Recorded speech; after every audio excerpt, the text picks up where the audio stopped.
안녕하세요. 계시록 16장 21절 말씀 보시겠습니다.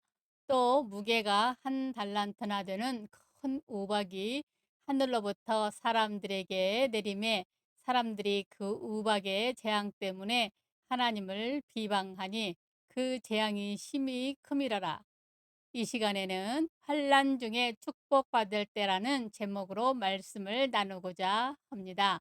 오늘 본문의 배경은 출애굽기 9장에 나타나는 일곱 번째 재앙인 우박 재앙과 또 하나는 여호수아 10장에 태양이 머무르고 달이 머물렀던 아모리와의 전쟁이 그 배경입니다. 바로 왕은 모세를 통해 베풀어지는 열 재앙을 통해 이스라엘 백성들을 보내지 않을 수 없었습니다.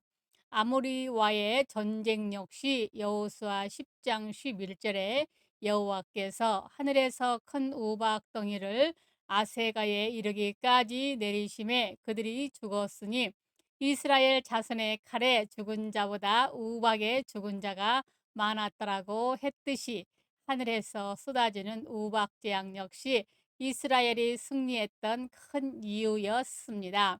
이처럼 우리 인간의 내부에 있는 바로 왕과 같은 세상과 또 아모리오 다섯 족속과 같은 육신적인 마음이 있을지라도 고난의 대접을 받게 되면 하나님을 두려워하며 거꾸러질 수밖에 없습니다. 계속하여 환난 중에 축복을 받을 때 어떻게 될까요? 나를 감추며 피하게 됩니다. 21절 말씀 또 무게가 한 달란트나 되는 큰 우박이 하늘로부터 사람들에게 내림에 여기 한 달란트란 34kg에 해당하는 무게입니다.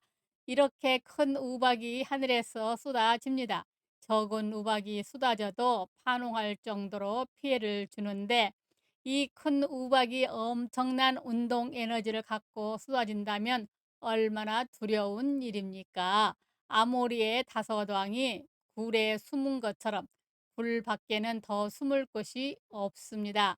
이처럼 고난의 징계를 받으면 두려워서 겸손할 수밖에 없습니다. 내 자랑 그것은 더더욱이 아닙니다. 하나님 두려워서 온전히 나를 내려놓고 하나님의 뜻만 따릅니다. 계시록 6장의 여섯째인 재앙이라도 그런 현상이 있습니다. 계시록 6장 12절로 17절에 내가 보니 여섯째 인을 떼실 때에 큰 지진이 나며 해가 검은 털로 짠 상복같이 검어지고 달은 온통 피같이 되며 하늘의 별들이 무화과 나무가 태풍에 흔들려 설익은 열매가 떨어지는 것 같이 땅에 떨어지며 하늘은 두루마리가 말리는 것 같이 떠나가고 각 산과 섬이 제자리에서 옮겨짐에 땅의 임금들과 왕족들과 장군들과 부자들과 강한 자들과 모든 종과 자유인이 굴과 산들의 바위 틈에 숨어 산들과 바위에서 말하되 우리 위에 떨어져 보좌에 앉으신 그의 얼굴에서와 그 어린 양의 진노에서 우리를 가리라. 그들의 진노의 큰 날이 이르렀으니 누가 능히 서리오 하더라. 인재양은 성령의 인침인데 우리 체험으로는 믿음을 말합니다. 그러니까 믿음이 깊어질수록 경건하게 된다는 말입니다. 이와 같은 현상은 고난의 대접 재앙에서도 동일하게 나타납니다. 내가 나타나지 않도록 철저히 나를 감추게 됩니다. 하나님 두려운 줄 모르니까 날뛰지 하나님을 바로 알면 함부로 할 수 없습니다. 사랑의 하나님이 사랑하기 때문에 그럴 수 있습니다. 그래서 히브리 12장 6절로 8절에 주께서 그 사랑하시는 자를 징계하시고 그가 받아들이시는 아들마다 채찍질하심이라 하였으니 징계는 다 받은 것이오늘 너희에게 없으면 사생자요 친아들이 아니니라 했습니다. 잠언 13장 24절에 초다를 참아 못하는 자는 그 자식을 미워함이라. 자식을 사랑하는 자는 근실이 징계하느니라 했습니다. 이 자녀 교육의 교훈은 지금도 하나님의 손길 안에서 우리에게 진행되고 있다는 사실입니다. 환란 중에 축복을 받으면 아직도 미완성인 자신을 인정하게 됩니다. 또 21절 하반절에 사람들이 그 우박의 재앙 때문에 하나님을 비방하니 그 재앙이 심히 크미러라. 사람들이 그 우박의 재앙 때문에 하나님을 비방합니다.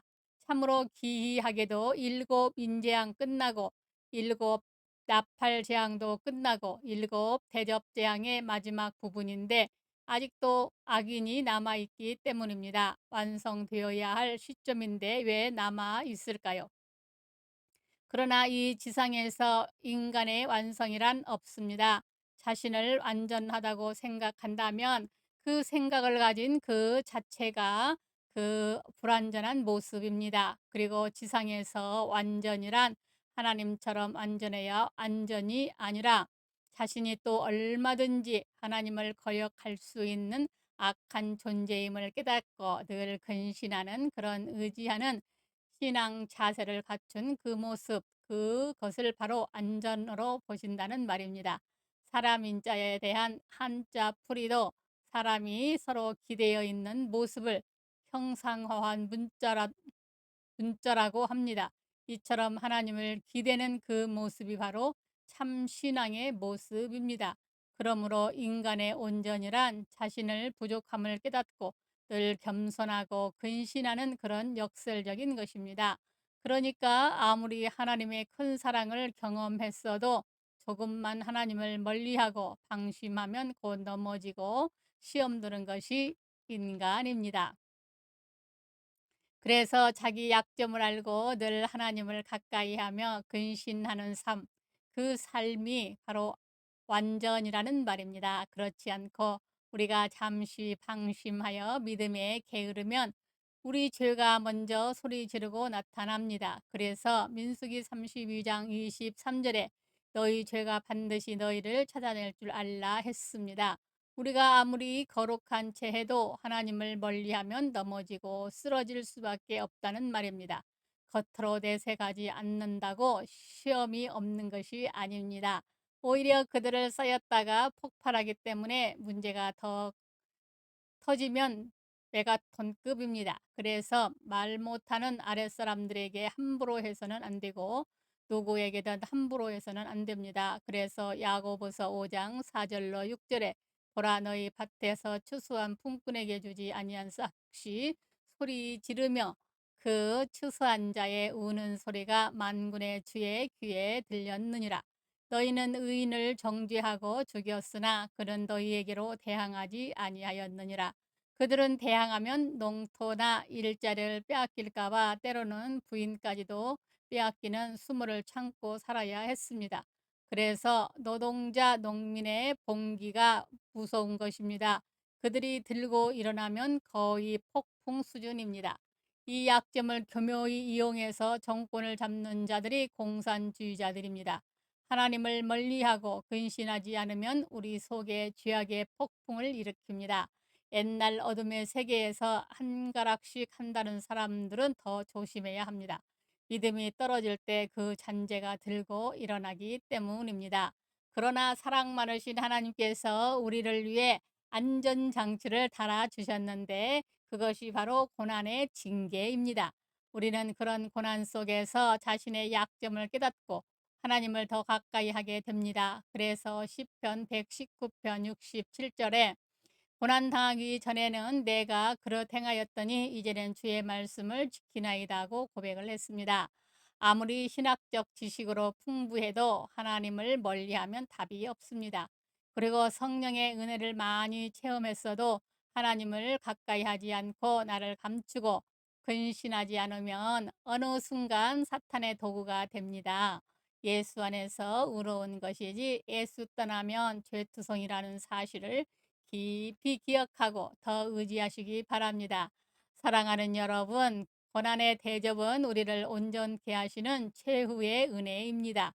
이런 고통을 당하고도 끝내 깨닫지 못하면 기회가 없습니다. 그러므로 우리 모두 하나님이 주시는 환난 중에 축복을 받을 때 나를 더욱 낮추고 숨기며 그리고 하나님을 멀리하면 넘어질 수밖에 없는 악한 죄인임을 깨닫고 더 회개하고 더 하나님을 가까이 하고 온전하고 참된 마음 가지고 들어가시는 복된 여러분들이 다 되시기 바랍니다.